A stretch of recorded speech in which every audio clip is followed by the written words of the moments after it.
সবাইকে সুপ্রভাত জানাই। আশা করছি তোমরা প্রতিনিয়ত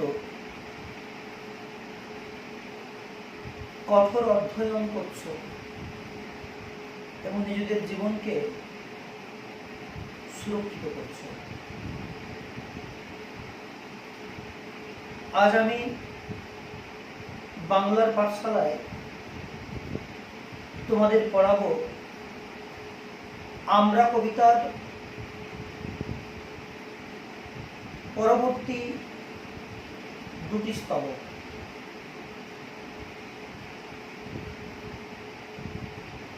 পঞ্চম এবং ষষ্ঠ স্তবক। তার আগে গতকাল পড়িয়েছিলাম যে দুটি স্তবক, তার একটু রিক্যাপ হোক।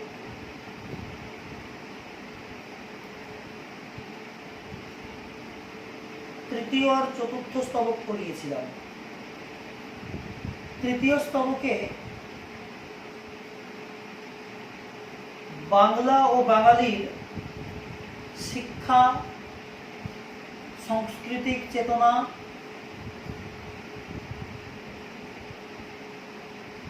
সাংস্কৃতিক চেতনার প্রতি কবি স্পষ্ট বা সুচিন্তিত মতামত ব্যক্ত করেছেন।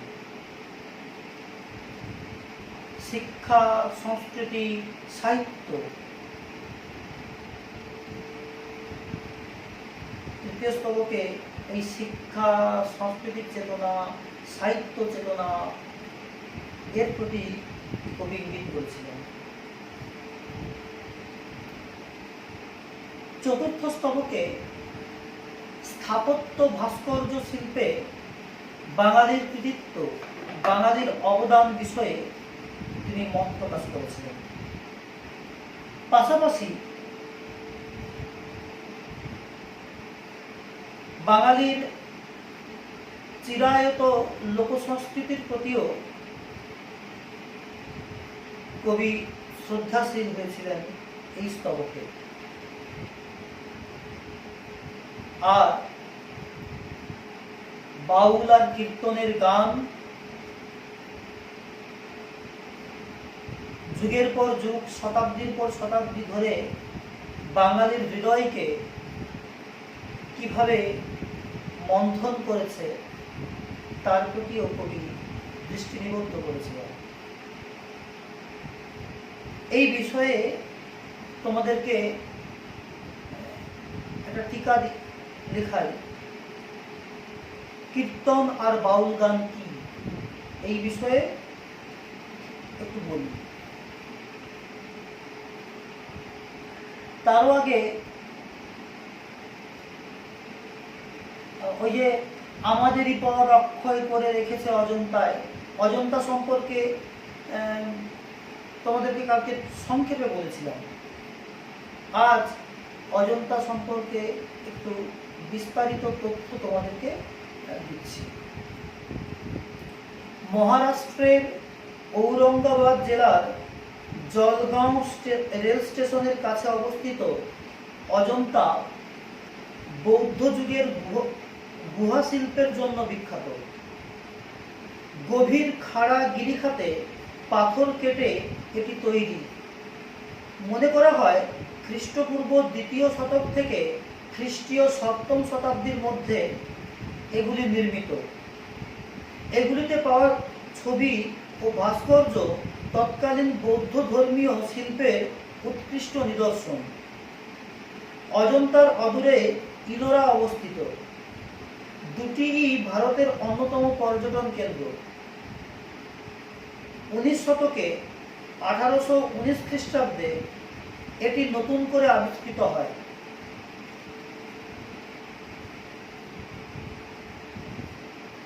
এই অজন্তার কথা তোমরা শুনবে। চীনা পরিব্রাজক হিউয়েন সাংয়ের ভারত বিবরণে অজন্তার গুহাচিত্রের কথা উল্লেখ আছে। কীর্তন, কীর্তন গান কি?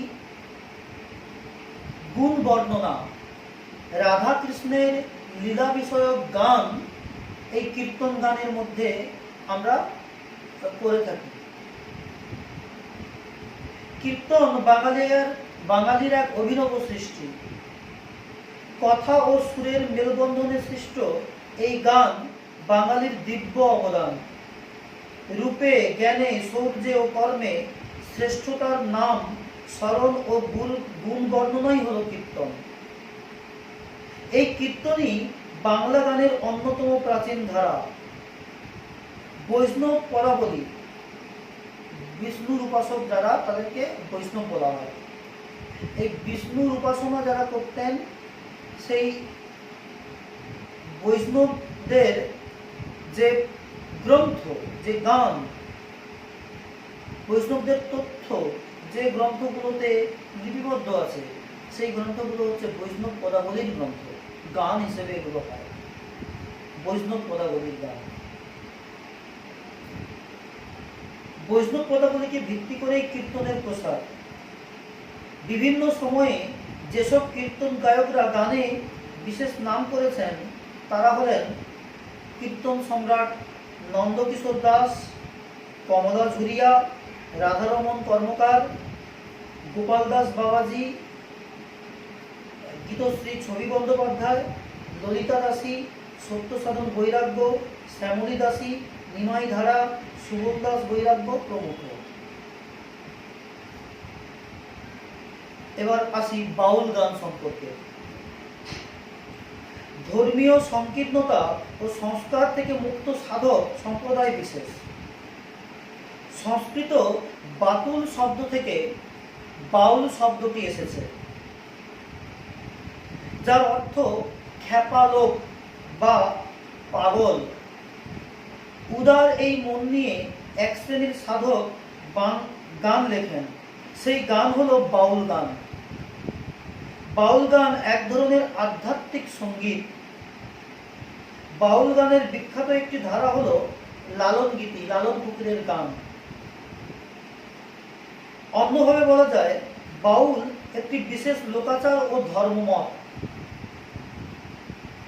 বিখ্যাত কয়েকজন বাউল গায়ক হলেন কবির গোসাই, লাল শশী, রাধেশ্যাম, ভবা পাগলা, বিজয় সরকার, লালন ফকির, পূর্ণদাস বাউল, আজকের দিনে দাঁড়িয়ে কার্তিক দাস বাউল। প্রচুর বাউল শিল্পী তোমরা পাবে। বাউল গান শুনতে আমাদের সবারই খুব ভালো লাগে। গত ক্লাসের এই তিনটি বিষয় বিস্তারিত আমি আলোচনা করিনি সময় কম থাকার কারণে। আজ তোমাদেরকে এই সম্পর্কে টিকা আগেই দিয়ে দিলাম। এবার ষষ্ঠ ও সপ্তম স্তবক আজ আমি তোমাদেরকে পড়াই। সপ্তম ও ষষ্ঠ স্তবক।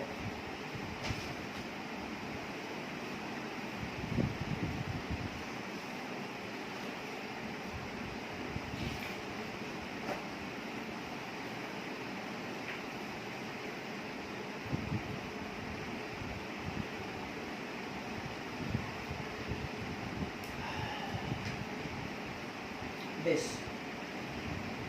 মন্বন্তরে মরিনি আমরা, মারিনি ঘর করি, বাঁচিয়া গিয়েছি বিধির আশিসে, অমৃতের টিকা পরি। দেবতারে মোরা আত্মীয় জানি, আকাশে প্রদীপে জ্বালি, আমাদের এই কুটিরে দেখেছি মানুষের ঠাকুরালি।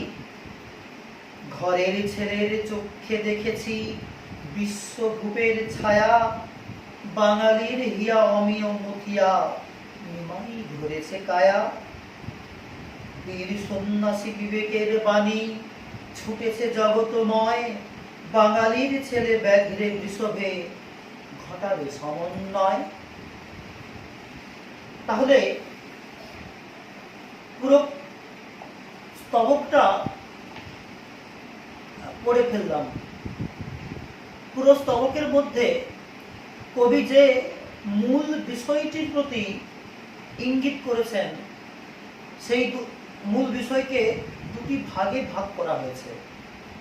প্রথম ভাগে তিনি বলছেন জীবন সংগ্রামে মারি বা মন্বন্তরে বাঙালির শ্রেষ্ঠত্বের কথা, মহামারীর সঙ্গে মন্বন্তরের সঙ্গে মহামারীর সঙ্গে বাঙালি লড়াই করে বেঁচে আছে। তাহলে প্রথম যে পয়েন্ট হবে সেটা হচ্ছে মন্বন্তর ও মহামারীর সঙ্গে জীবন সংগ্রাম, মহামারীর সঙ্গে সংঘাত করে যুদ্ধ করে বাঙালির জয় টিকা পড়ার ইতিহাস। আর দ্বিতীয় ভাগে তিনি বলেছেন বাঙালির ধর্ম দর্শনের কথা, বাঙালির ধর্মীয় জীবনের কথা, যে ধর্মীয় জীবনের ইতিহাস বাংলার সীমানা ছাড়িয়ে বিশ্বের দরবারে পৌঁছে দিয়েছিলেন বীর সন্ন্যাসী বিবেকানন্দ।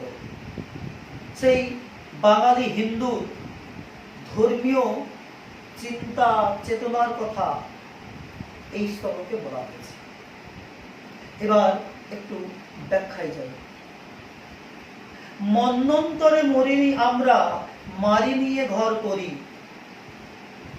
মন্বন্তর, মনুর অন্তর। মনু হলেন একজন ঋষি যার নাম অনুসারে মানব সমাজের উৎপত্তি। মনুর বংশধর, তাই আমরা মানব হিসেবে পরিচিত। মন্বন্তর হচ্ছে দুর্ভিক্ষ বা আকাল, ভয়াবহ প্রাকৃতিক দুর্যোগ বিশেষ। এই সময় মানুষের অন্ন, বস্ত্র, বাসস্থানের অভাব হয়। পুরাণ মতে এক মনুর অধিকারে থাকা দীর্ঘ সময় ও তার পরিবর্তন মন্বন্তর। আজকে 2020 সাল, এই যে ওয়ার্ক ফ্রম হোম করছি, আমি বাড়িতে বসে পড়াচ্ছি, তোমরা বাড়িতে বসে পড়ছো, এই মন্বন্তরের ফল, মহামারীর ফল। মহামারী বলবো না, মন্বন্তরের ফল। প্যান্ডেমিক একটা সিচুয়েশন চলছে করোনা ভাইরাস জনিত কারণে। এই মন্বন্তরের দিনেও আমরা বাঙালিরা ঠিক নিজেদের বিজয় গাথা রচনা করব। তাহলে ছন্দের জাদুকর সত্যেন্দ্রনাথ দত্ত মন্বন্তরের প্রতি ইঙ্গিত করেছেন। 76-এর মন্বন্তর সত্যেন্দ্রনাথ দত্তের জন্মের আগে ঘটে যাওয়া যে কাহিনী, যে কাহিনীর সঙ্গে অন্য যে কোনো কিছু ম্লান মনে হবে। 76-এর মন্বন্তর বলছেন মন্বন্তরে আমরা মরিনি, মারি নিয়ে ঘর করি। মারি মানে মহামারী। কোনো কিছু রোগ যখন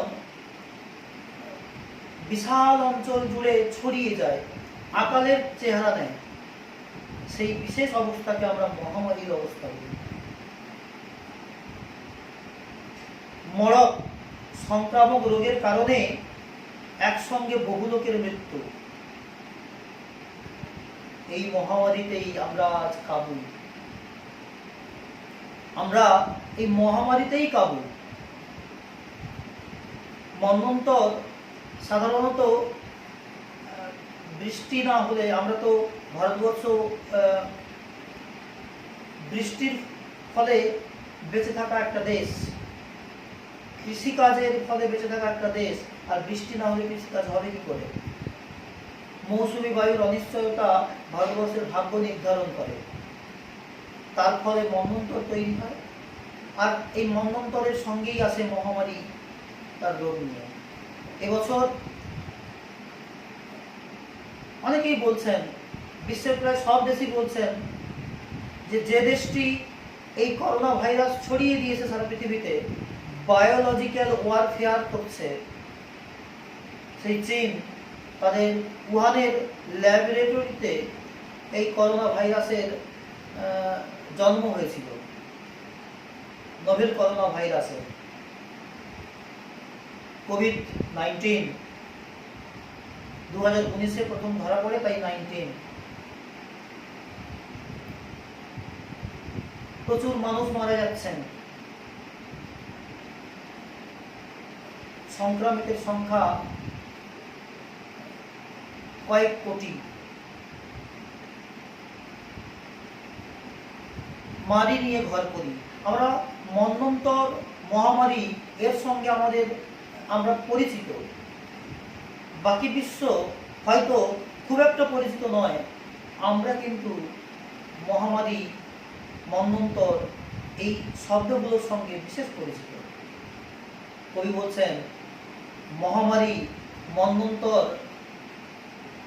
তার সঙ্গে সংগ্রাম করে আমরা জীবনে জয়ী হয়েছি এবং হচ্ছি। বাঁচিয়া গিয়েছে বিধির আশিসে অমৃতের টিকা করি। অমৃত, যা কিনা আমাদের মৃত্যুহীনতাকে নির্দেশ করে, অজেয়তাকে, জয়কে, সমস্ত কিছু ম্লান মলিনতাকে জয় করে অমর হওয়ার কাহিনীকে নির্দেশ করে। অমৃতের টিকা করে আমরা কিন্তু বিধির আশিসে বেঁচে গিয়েছি। এই মহামারীর দিনেও হয়তো কোনো না কোনো টিকা আসছে, যে টিকা নিয়ে আমরা বেঁচে যাব বিধির আশিসে, বিধাতার আশিসে।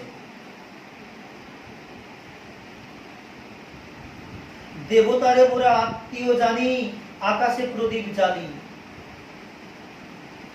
আমরা বাঙালিরা দেবতাকে আত্মীয় হিসেবে মানি।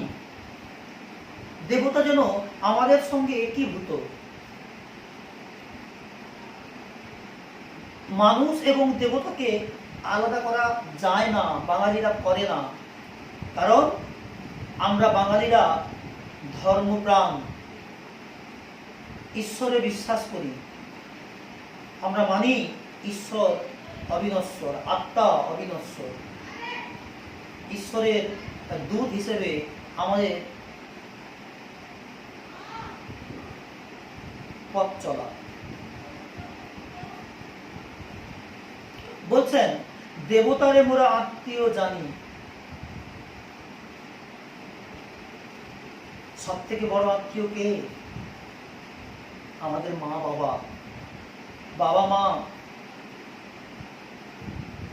যে দেবতাদের, যে এই দুজন দেবতার হাত ধরে আমাদের এই পৃথিবীতে আসা। দেবতার অর্থ যদি হয় সৃষ্টি এবং ধ্বংস, তাহলে মা বাবার হাতে সেই সৃষ্টি এবং ধ্বংসের সূত্র ছিল। যদি বাবা মা আমাদেরকে সৃষ্টি না করতেন, জন্ম না দিতেন, বা জন্ম দেওয়ার পরে বাবা মা তো চাইলে আমাদের মেরেও ফেলতে পারতেন, তাহলে তারাই আমাদের কাছে দেবতা। আর আমাদের পুরাণ, আমাদের ধর্ম, আমাদের দর্শন অতি প্রাচীন কাল থেকে যে দেশ, যে ভারতবর্ষের সৃষ্টি, সে দেশ তো ধর্মের কথা বলেছে, মানব ধর্ম, জাতিগত সত্তার কথা বলেছে। ধর্মীয় চেতনা, পুরাণ, দর্শন দিয়ে এদেশ সারা পৃথিবীর কাছে তার উন্নত মানসিকতার পরিচয় তুলে ধরেছে। আকাশে প্রদীপ জ্বালি। আকাশে আমরা প্রদীপ জ্বালি, এই বিষয়টাও কিন্তু পুরাণ মতে। বিষয়টা কি? কার্তিক মাসের কৃষ্ণপক্ষের চতুর্দশী তিথিতে বা কালী পুজোর আগের দিন ভূত চতুর্দশী বা যম চতুর্দশীতে সন্ধ্যাবেলা পূর্বপুরুষের উদ্দেশ্যে তর্পণ সেরে 14 প্রদীপ জ্বালা হয়। 14খানা প্রদীপ, 14 পুরুষ। পিতৃপুরুষরা জমলোক থেকে ঘরে ফেরেন বলে আকাশ প্রদীপ জেলে তাদের পথ দেখানো হয়। ওই যে আকাশে প্রদীপ জ্বালি, আকাশ প্রদীপ জেলে আমরা তাদের পথ দেখাই। এ কারণেই কবি তার কবিতায় বলেছেন দেবতাকে আমরা আত্মীয় মানি, আত্মীয় জানি। আর যে দেবতারা স্বর্গলোকে চলে গেছেন, আমাদের পূর্বপুরুষরা 14 পুরুষ, তাদের জন্যে আকাশে প্রদীপ জ্বালার কাজ করি আমরা। তাদেরকে পুনরায় আমাদের গৃহে ফিরিয়ে আনার কাজ করি। ভূত চতুর্দশীর আগের দিন রাতে আমরা ভূত চতুর্দশীতে সন্ধ্যেবেলাতে কালী পুজোর আগের দিন যে ভূত চতুর্দশী হয়, সেই সন্ধ্যেবেলা আমরা 14খানা প্রদীপ জেলে পূর্বপুরুষদেরকে পথ দেখিয়ে আনি, আলোকিত করি, যাতে তারা জঙ্গল ছেড়ে আমাদের ঘরে এসে আমাদের একটু আশীর্বাদ করে যান। কারণ তাদের আশীষ নিয়েই তো আমাদের বেঁচে থাকা। আমাদেরই এই কুটিরে দেখেছি মানুষের ঠাকুরানী। আমাদের এই কুটিরে, বাংলার কোনো না কোনো কুটিরে মানুষের রূপে ঠাকুরকে দেখেছি। কত মানুষ আছেন যাদেরকে আমরা ঠাকুর হিসেবে পুজো করি না? ভেবে দেখো তো, 1486 খ্রিস্টাব্দে জন্ম লাভ করা নিমাই, কিংবা 1863 খ্রিস্টাব্দে জন্ম লাভ করা বীর সন্ন্যাসী বিবেকানন্দ, কিংবা রামকৃষ্ণ পরমহংসদেব, সবাই তো মানুষ। মানুষের বেশে ঠাকুরের যেন আবির্ভাব। মানুষ, এই বাংলার কুটিরে এমন মানুষের জন্মগ্রহণ হয়েছে যারা পরম করুণাময় ঈশ্বরের দূত হিসেবে পরিচিত।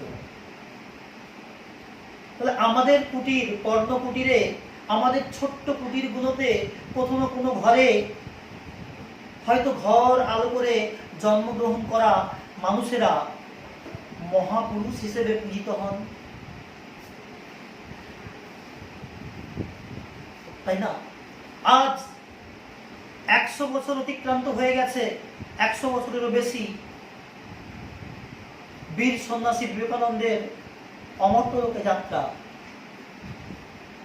আজ সারা পৃথিবী কুর্নিশ জানায় তাকে।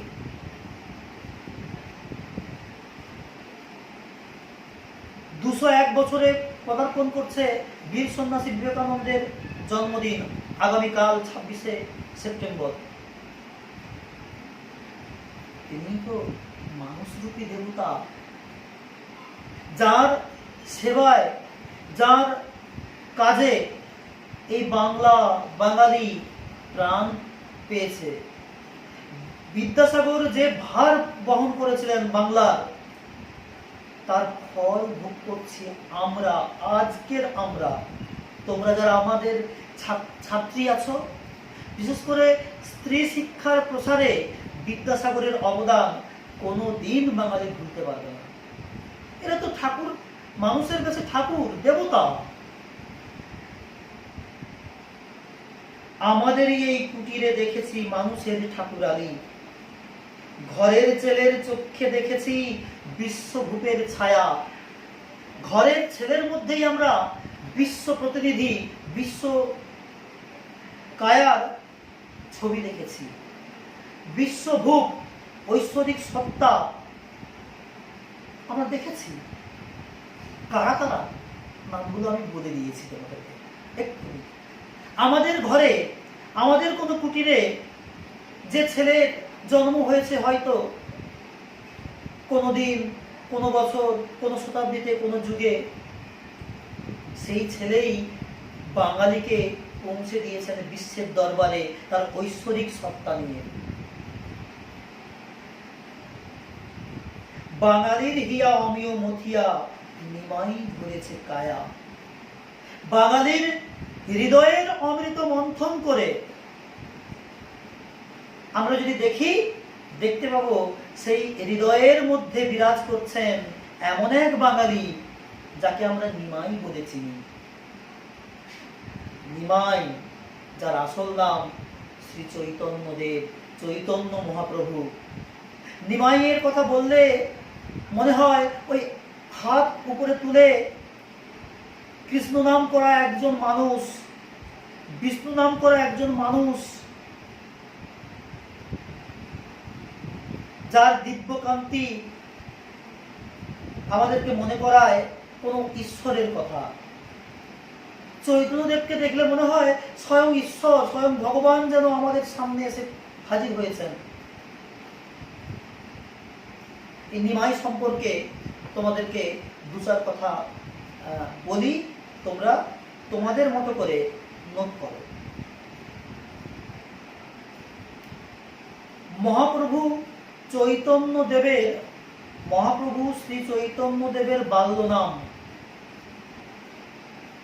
তার পিতার দেওয়া নাম ছিল বিশ্বম্ভর। 1486 খ্রিস্টাব্দে নদিয়ার অন্তর্গত নবদ্বীপে পিতা জগন্নাথ মিশ্র এবং মাতা শচী দেবীর ঘরে তিনি জন্মগ্রহণ করেছিলেন। তার দাদার নাম ছিল বিশ্বরূপ। নিমাইয়ের যখন 6-7 বছর বয়স, তখন তার দাদা গৃহত্যাগ করেন, সন্ন্যাস নিয়ে নিরুদ্দিষ্ট হন। নিমাই উপনয়ন নিয়ে পৈতে নেওয়ার পর গঙ্গাধর পণ্ডিতের টোলে ব্যাকরণ, কাব্য ও অলঙ্কার অধ্যয়ন করে অসাধারণ পাণ্ডিত্য অর্জন করেন। তার 16 কলা পূর্ণ হয়। 16টা কলা বিদ্যা তিনি মাত্র 16 বছর বয়সের মধ্যে শেষ করে ফেলেছিলেন। 16 বছর বয়সে তিনি অধ্যাপক হন, অধ্যাপনা শুরু করেন 16 বছর বয়সে। প্রথম স্ত্রী লক্ষ্মীপ্রিয়ার মৃত্যু হলে মা দ্বিতীয়বার বিষ্ণুপ্রিয়ার সঙ্গে তার বিয়ে দেন, কিন্তু তাকে সংসারে আবদ্ধ রাখা গেল না। পিতার মৃত্যুর পর গয়ায় গিয়ে ঈশ্বরপুরীর কাছে দশাক্ষর গোপাল মন্ত্রে দীক্ষিত হন। ঈশ্বরপুরী তার গুরুদেব। পরে নবদ্বীপে গড়ে ওঠা বৈষ্ণব গোষ্ঠীতে যোগ দিয়ে সংকীর্তন শুরু করেন, নাম সংকীর্তন।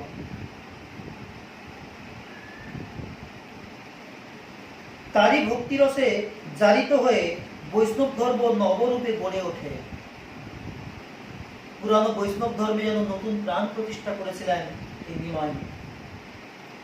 গৌড়ীয় বৈষ্ণব ধর্ম বিস্তারিত হতে থাকে। চৈতন্যদেবকে ভিত্তি করে বাংলায় প্রেম বিহ্বল ভক্তিরসের প্লাবন আসে। 1533 খ্রিস্টাব্দে তার দেহাবসান ঘটে উড়িষ্যায়, পুরীর মন্দিরের কাছে। কথিত আছে কাটোয়ার কেশব ভারতীর কাছে সন্ন্যাস দীক্ষা নিয়ে তিনি নীলাচল বা পুরীতে ভ্রমণ করেন। তারপর দক্ষিণ ও পশ্চিম ভারত ভ্রমণ করে আবার পুরীতে ফেরেন। সেখান থেকে নবদ্বীপে ফিরে মায়ের অনুমতি নিয়ে বারাণসী, প্রয়াগ, মথুরা, বৃন্দাবন গিয়ে পুনরায় পুরীতে ফেরেন এবং সেখানেই অবশিষ্ট জীবন কাটান পুরীতে। চৈতন্যদেবের প্রভাবে একটা সময়, তোমরা 11-এ উঠলে পড়বে, দুটো যুগের সৃষ্টি হয়েছে, 3টে যুগের সৃষ্টি হয়েছিল। চৈতন্য পূর্ব বৈষ্ণব পদাবলীর যুগ, চৈতন্য সমসাময়িক বৈষ্ণব পদাবলী, চৈতন্য পরবর্তী বৈষ্ণব পদাবলীর যুগ, চৈতন্য জীবনী কাব্য। ভাবো, যে চৈতন্যদেব এক অক্ষরও লেখেননি সাহিত্য, তাকে কেন্দ্র করে একটি বিশাল বিশাল সাহিত্য কর্ম তৈরি হয়েছে, সৃষ্টি হয়েছে। বাংলা ও বাঙালির কাছে চৈতন্যদেবের নাম বললেই, বিশেষ করে হিন্দুদের কাছে চৈতন্যদেবের নাম বললেই শ্রদ্ধায় মাথা নত হয়।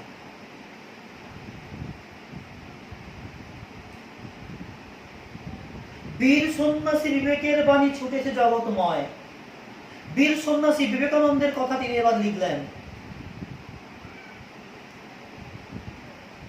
সারা বিশ্বে তার বাণী আজ ছুটে চলেছে মানুষ থেকে মানুষের মধ্যে, যুগ থেকে যুগান্তরে, দেশ থেকে দেশান্তরে কাল থেকে কালান্তরে। কে এই বিবেকানন্দ? শ্রী রামকৃষ্ণের সর্বশ্রেষ্ঠ শিষ্য। কলকাতার শিমুলিয়াতে 1863 খ্রিস্টাব্দে 12ই জানুয়ারি জন্ম হয়। আর যে মানুষটা শৈশব কৈশোরে ধর্মে বিশ্বাস করতেন না, সেই মানুষটাই রামকৃষ্ণ দেবের আহ্বানে সাড়া না দিয়ে থাকতে পারেননি, এবং রামকৃষ্ণ দেব তাকে বিশ্বরূপ দর্শন করিয়েছিলেন, চৈতন্য দান করেছিলেন। তারপর তিনি হিন্দু ধর্মের মত বাণী প্রচার করার জন্য সারা ভারতবর্ষ পরিভ্রমণ করেছিলেন। আর তারপর 1893 খ্রিস্টাব্দের 11ই সেপ্টেম্বর, যা অমর ইতিহাস হয়ে আছে, আমেরিকার চিকাগোর ধর্ম মহাসম্মেলনে তিনি প্রমাণ করেছিলেন বিশ্বের সনাতন ধর্ম, হিন্দু ধর্ম সর্বশ্রেষ্ঠ ধর্ম হিসেবে। সবাই শ্রদ্ধাবনত চিত্তে মেনে নিয়েছিলেন, হ্যাঁ, হিন্দু ধর্মই বিশ্বের শ্রেষ্ঠ ধর্ম। বিবেকানন্দের বাণী, মত, পথ আজ আমাদের পাথেয়।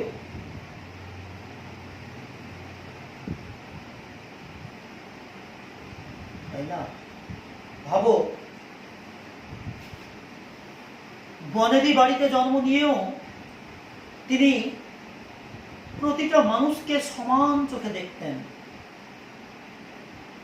ঠিক, তোমাদের কাছে একটা প্রশ্ন থাকলো, বিবেকানন্দের বাবা ও মায়ের নাম কি? তোমরা বলবে। আমি ইচ্ছাকৃতভাবে তোমাদেরকে বললাম না।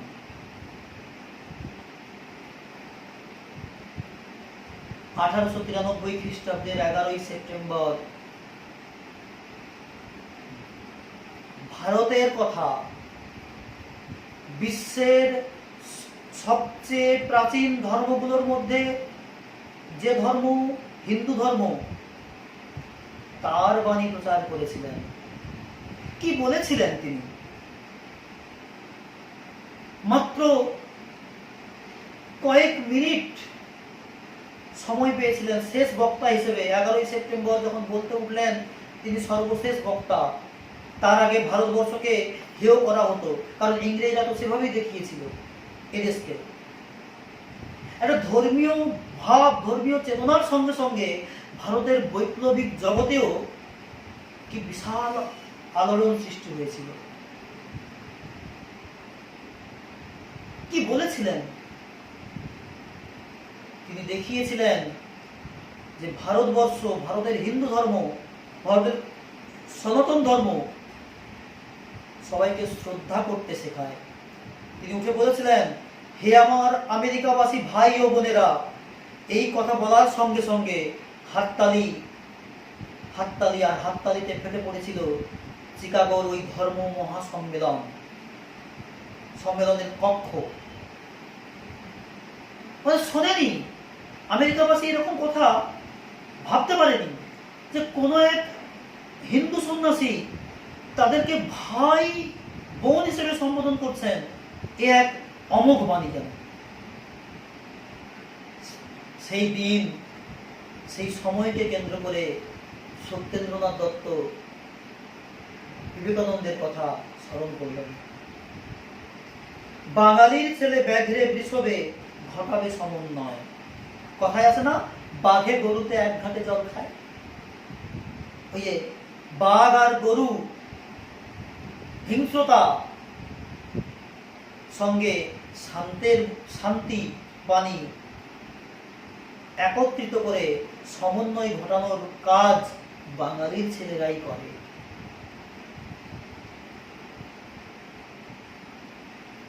একদিকে বিরোধিতা, হিংস্রতা বাঘের কাজ, আর বৃষভ বলদ গরুর কাজ কি? শান্ত, প্রভুভক্ত। তাহলে আপাত বিপরীত দুই বিষয়ের সঙ্গে সমন্বয় সাধন করা বাঙালির কথা তিনি স্মরণ করেছেন, শ্রদ্ধা করেছেন, শ্রদ্ধা জানিয়েছেন বাঙালিকে। তাহলে এই প্যারায় দুটো পয়েন্ট বললাম, মন্বন্তর আর মহামারীর কথা, মন্বন্তর ও মহামারীর সঙ্গে সংগ্রাম করে বাঙালির জয়গানের কথা। আর 2 নম্বর পয়েন্ট কি বললাম? ধর্মীয় চেতনায় বাঙালির শ্রেষ্ঠত্বের কথা। শ্রেষ্ঠত্ব মানে পৃথিবীর বুকে শ্রেষ্ঠত্বের কথা। সর্বশ্রেষ্ঠ বাঙালির সর্বশ্রেষ্ঠ কৃতিত্ব তার হিন্দু ধর্ম, তার ধর্মীয় চেতনার ছড়িয়ে দেওয়ার কথা। আজ চৈতন্যদেবের নামগান সারা বিশ্বে মানুষেরা করছেন। এও কম পাওয়ার নয়। আজ আমেরিকা, অস্ট্রেলিয়া, লন্ডন সব জায়গায় দেখি বৈষ্ণব ধর্মে দীক্ষা নিচ্ছেন মানুষেরা। আমেরিকার রাষ্ট্রপতি ডোনাল্ড ট্রাম্প মত প্রকাশ করেছেন, একদিন না একদিন হয়তো আমেরিকা বৈষ্ণব ধর্ম বা হিন্দু ধর্মে দীক্ষা নিয়ে নেবে। যে হারে শান্তির বাণী ছড়িয়ে দেওয়ার যে ধর্ম, সেই ধর্ম গ্রহণ করছেন।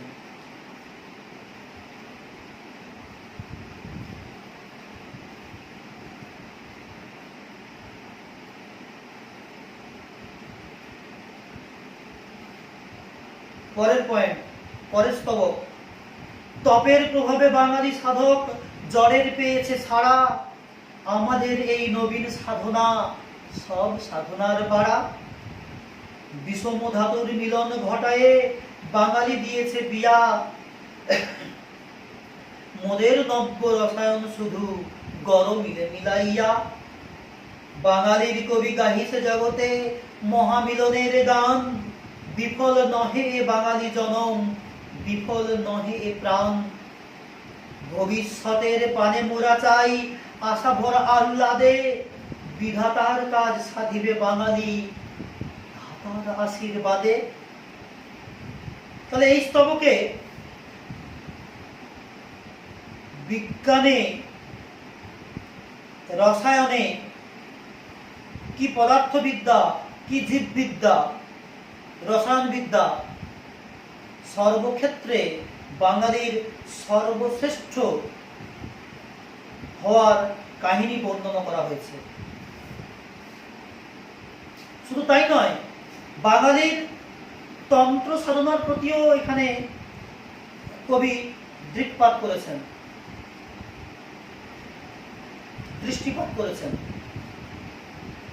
আবার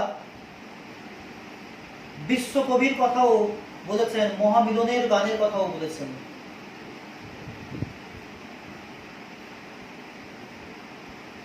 ব্যাখ্যা করি। তপের প্রভাবে বাঙালি সাধক জড়ের পেয়েছে ছাড়া। তপ, তপস্যা, তপস্যার প্রভাবে বাঙালি সাধক বিজ্ঞানাচার্য জগদীশচন্দ্র বসু জড়ের মধ্যে সাড়া আবিষ্কার করেছিলেন। উদ্ভিদের মধ্যেও যে সাড়া আছে, উদ্ভিদও যে উত্তেজনায় সাড়া দেয়, তার মধ্যে যে প্রাণ আছে, তা আবিষ্কার করেছিলেন। বিশ্বে প্রথম বিজ্ঞানী হিসেবে সারা বিশ্ব তাকে উন্নীত করেছে। বলা হয়,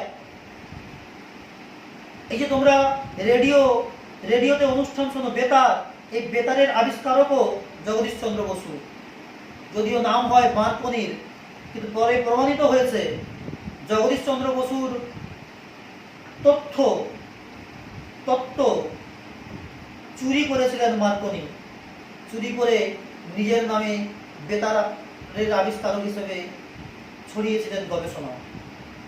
তাকে নোবেল পুরস্কার দেওয়া হয়েছে, কিন্তু পরে প্রমাণিত হয়েছে না, এই বেতারের আবিষ্কারক জগদীশচন্দ্র বসু। কিন্তু দুর্ভাগ্যজনকভাবে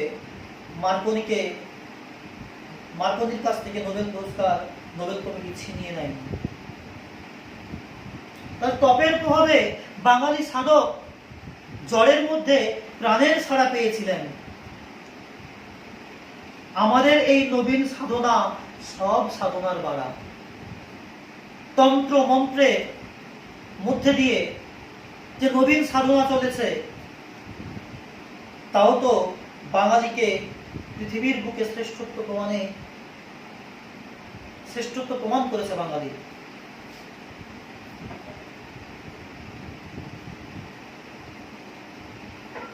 জড়ের মধ্যে মানে মৃতদেহের মধ্যে প্রাণের সঞ্চার যে তান্ত্রিকরা খুঁজতে চান, তাদের কথা এখানে বলা হয়েছে। তাও আমাদের বাঙালিরা তাতেও সিদ্ধহস্ত। জড়ের মধ্যেও আমরা প্রাণ খুঁজে পাই। বিষম ধাতুর মিলন ঘটায় বাঙালি দিয়েছে বিয়া, মোদের নব্য রসায়ন শুধু গরমিলে মিলাইয়া। নব্য রসায়ন শাস্ত্রের প্রবর্তক আচার্য প্রফুল্লচন্দ্র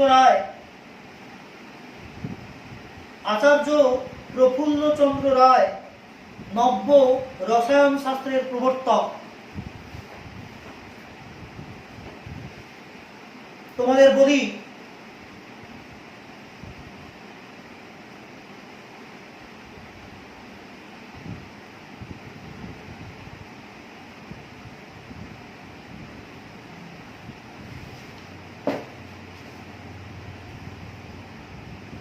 একটু এই সম্পর্কে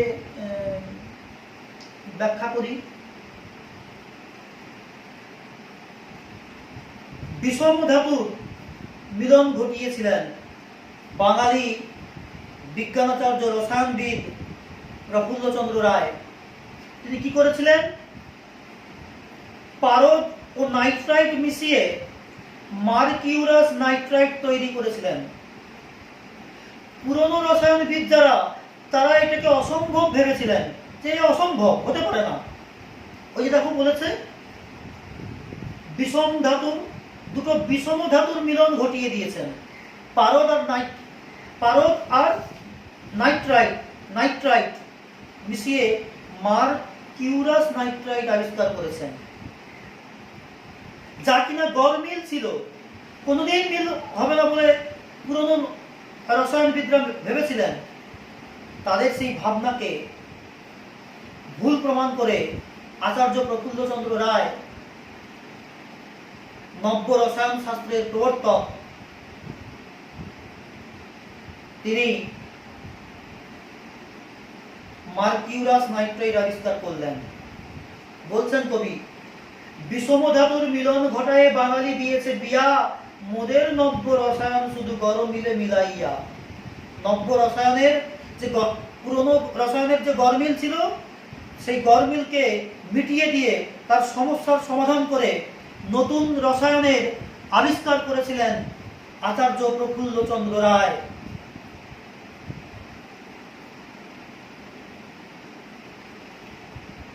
তার কথাও বিনম্র চিত্তে শ্রদ্ধা করেছেন, তাকেও বিনম্র চিত্তে শ্রদ্ধা জানিয়েছেন সত্যেন্দ্রনাথ দত্ত।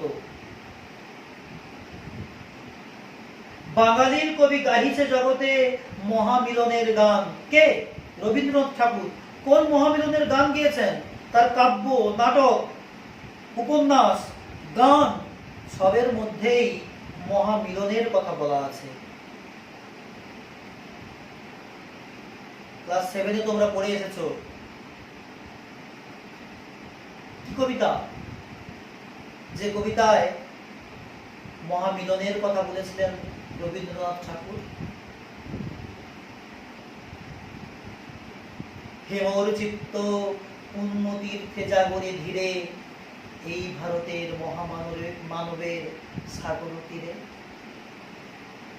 ভারত তীর্থ কবিতা।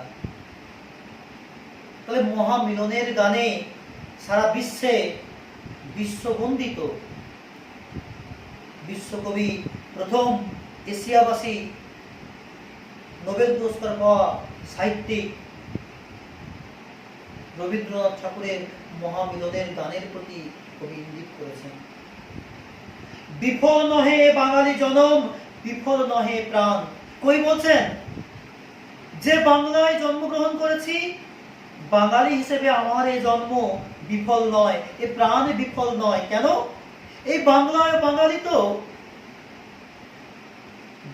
শতাব্দীর পর শতাব্দী সারা পৃথিবীকে পথ দেখিয়েছে। সেই বাঙালি হিসেবে আমি গর্বিত, আমরা গর্বিত। আমাদের জন্ম বৃথা নয়, আমাদের প্রাণ বিফল নয়। ভবিষ্যতের পানে মোরা চাই আশা ভরা আহ্লাদে। কবির কাল, কবির অতীতকাল কবি স্মরণ করেছেন কবির কালকে নিয়ে। আবার আমরা আজকে যারা বসে আছি, আমাদেরকে নিয়েও কবি আশা ভরা আহ্লাদে থাকতে চেয়েছিলেন। তিনি আশান্বিত হয়েছিলেন যে আমাদের পরবর্তী প্রজন্ম, ভবিষ্যৎ বাঙালিরাও সুনামের সঙ্গে বাংলাকে, বাঙালিকে সারা বিশ্বে আবার ছড়িয়ে দেবে।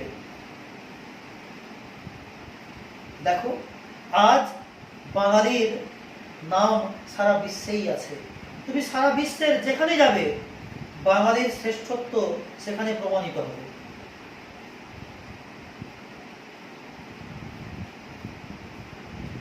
বিধাতার কাজ সাধিবে বাঙালি ধাতার আশীর্বাদে।